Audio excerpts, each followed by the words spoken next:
Oh, how I love Max Payne. Not in a, hey, how you doing way, but a, dude, I can always go back to this game way. If you've never played it, well then, shame on you. But today's your lucky day because I'm about to give you a few reasons why you should stop what you're doing and play it right now. One, the story is fantastic and engrossing, right from the start.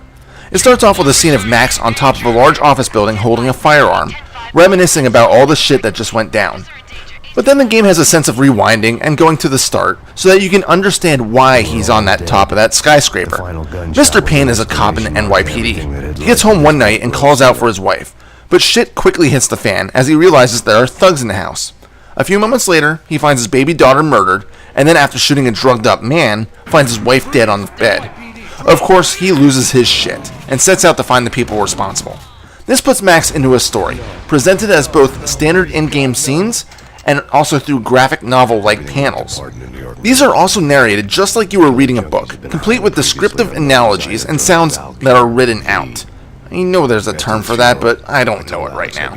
Anyway, I like the style, and it really works well for the game. I know it may not be everyone's cup of proverbial tea, but I enjoy reading, so I guess that's why I probably enjoy it. But a third-person shooter can't survive on its story alone. There's got to be some sort of gameplay involved. And if you weren't paying attention to the sentence I just uttered, let me repeat that this is a third-person shooter, where you play as the title character putting thousands of rounds downrange into his enemies. But this isn't your typical third-person shooter. Nope, there's a few interesting mechanics that make it more action-oriented. The main gimmick is the bullet time. As far as I know, this is the first game that allowed you to slow down time in order to gain a slight advantage over your enemies. It's simple enough to perform, and can be done so in one of two ways. The first is to simply do an evading jump in any direction. This is called a shoot dodge, and the bullet time only lasts while Max is in the air. As cool as this is, it also has a major downside. Once you hit the ground, you can't keep firing.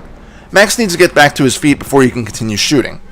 As such, if you leap and leave anyone near you alive, you could be heading into a potentially hazardous situation. The second implementation is just simply called bullet time. This is done by pressing Alt, and will simply slow down everything around you. You can see the bullets flying around, and this gives you the benefit of potentially dodging the lead, avoiding damage. If anything, you'll probably be using this more frequently than the shoot dodging.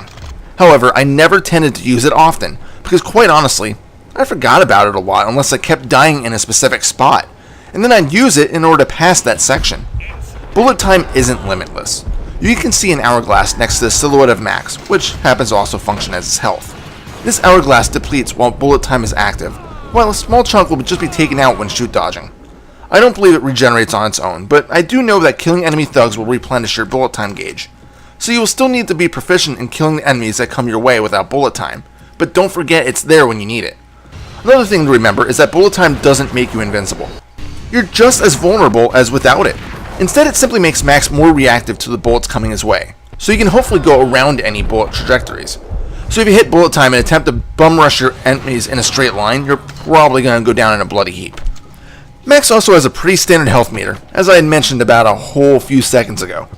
The more red you see, the worse shape you're in. If the meter turns completely red, you die. Although there's not really a regenerating health meter that most of us are used to nowadays, if the pain level goes above Max's neck, it will slowly drop down to about that point after a second or two of not being shot.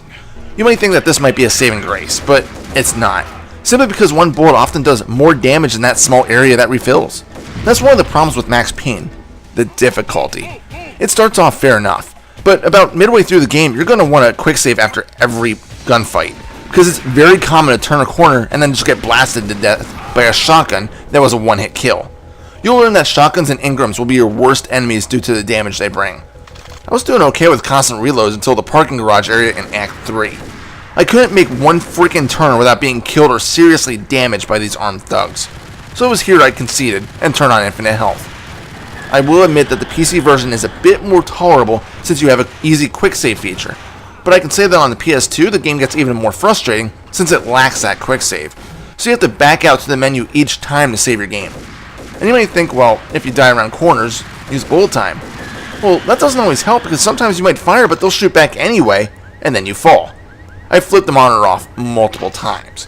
Before I move on, you're probably wondering how you heal max up. During stages, you'll find painkillers, typically within medicine cabinets. You can carry 8 of these at a time. By popping one, about a fifth of your health will slowly be healed. The healing area of the pills is shown with a lighter shade of red, so that way you know how much life you'll be running around with after the painkiller does its job. Personally, I like to save them for emergencies, but once I found more, I'd use up whatever I needed to grab all of them that I encountered. So if I found a full cabinet with 4 of them, I'd use a maximum of 4 pills so I could grab them. That was just my strategy that seemed to work. Now, one of the things the game boasted, at least on the PS2 case, was a self-adjusting difficulty level. Call me crazy, but I never thought this worked. No matter how many times I've died, the game was still the same balls-to-the-wall hard that I had been used to. And that was on the simplest difficulty, too. It would have been cool if it was more noticeable, but I'm not so sure it actually worked. Speaking of difficulty levels, another reason why the game goes so freaking hard is that as the game goes on, the enemies start becoming bullet sponges. Unless you can nail a perfect headshot each time, they're going to take a good 5 to 10 rounds before dropping. And most of the weapons aren't entirely accurate, other than perhaps the sniper rifle and the Colt Commando. And that brings me to the next topic, the weapons. There's a fair selection in Max Payne. You start off with the Beretta, which can be dual-wielded, then a Desert Eagle, a pump-action shotgun, sawn-off shotgun, an Ingram or 2, the sniper rifle, Colt Commando, grenades, grenade launcher, and I think that covers them all, other than the 2 melee weapons.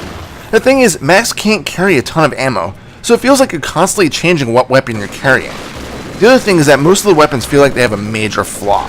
Ingrams will chew through your ammo and are inaccurate. Same goes with the Berettas, especially when going akimbo. The Desert Eagle is pretty fair, but you'll run out of bullets quickly because of your low max capacity. The pump action does a great damage early on, but eventually takes way too many blasts to kill an enemy. The sawn-off shotgun, on the other hand, does more damage and fires quicker, but that reload after the 2 blasts might get you killed. And when you get the jackhammer, a drum fence shotgun, you'll find that all shotgun ammo you've been hoarding doesn't even work with it. Urgh. Another thing to keep in mind is that the developers Remedy kept things realistic. Not only do the weapons and shell casings look fairly accurate, but there is a noticeable bullet trajectory. There's no hit scan. Bullets will take a split second to reach your target. This is most noticeable in bullet time, but you do need to keep this in mind when sniping. And that's pretty much it for gameplay. So let's move on to the environment. I love it. The game takes place primarily in a snowy New York City, and it feels true to the place it's modeling. You'll hear sirens in the background, mobsters are talking about shows they see on TV and other random crap. And there are various TV shows that you'll be able to sort of watch, including this humorous Lords and Ladies soap, where this is a part I always laugh at because of the reactions shown.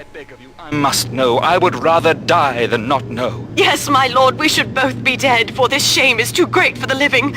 My lord, I am your long-lost sister. And that's not all that's funny in the game. Check out this little jab. Corporation is about to become an even bigger monopoly than Microsoft ever was. As you can probably see, there's plenty of interaction with the levels. Cabinets can be opened, glass can be destroyed.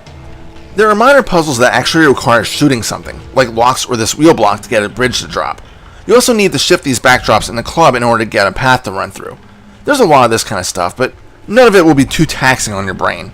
But outside the shooting, there is also some platforming to do as well. And that's one of the biggest problems with the game, because, let's face it, this engine isn't made to be a platformer. When Max jumps, he starts off okay, but when he hits the apex of a jump, he just kind of falls. So trying to accurately hit small platforms can be a nightmare. Some areas, like these planks on Beloved Club, aren't so bad, but others, like trying to jump on this train, can suck hardcore. Worst of all are the nightmare levels that play out between acts. Anyone who's played Max Payne knows what I'm talking about. The first one isn't so bad, although you should really save your sanity and use a guide to get through the labyrinthian first part.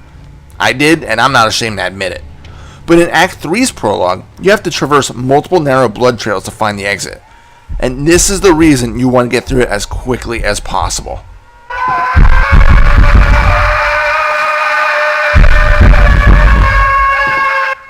That is the most frightening thing I've ever heard in my life. Now, here's one difference I did notice in between the PS2 version and the PC version. In the PC version, if you fall, you die. In the PS2 version, you simply respawn back at the beginning of the area, although you get subjected to that tortured cry every time you fall. I'm assuming it's because the PC version has quick save, but that cry? Fuck that. It gives me chills just thinking about that. The only thing that I really have left to talk about is the voiceovers. They are for the most part very well done, but I can't help but think that the guy doing Max's voice was a bit bored. The way he narrates the story is fine enough and really fits, but when he actually talks during scenes, there's no emotion. It kind of bothers me, but it's nothing that will take away from the fun of the game. And is Max Payne fun? You bet your ass it is. Sure, it'll piss you off somewhat frequently, but for the most part, it's a fantastic game with an engrossing story, a great cast of characters, and gunplay that's just plain enjoyable to partake in. Yeah, the platforming sucks, and it can be downright unfair in the late game sections, but Max Payne is a worthwhile addition to your library. I probably won't review Max Payne 2 at all, since not much has changed other than a smoother engine, better guns, and an even better bullet time mechanic. But Max Payne 3 is on my radar for a review. Anyway, Max Payne 1 is a worthwhile place to start. Final score? 8 out of 10. This is Reaper. Happy fragging.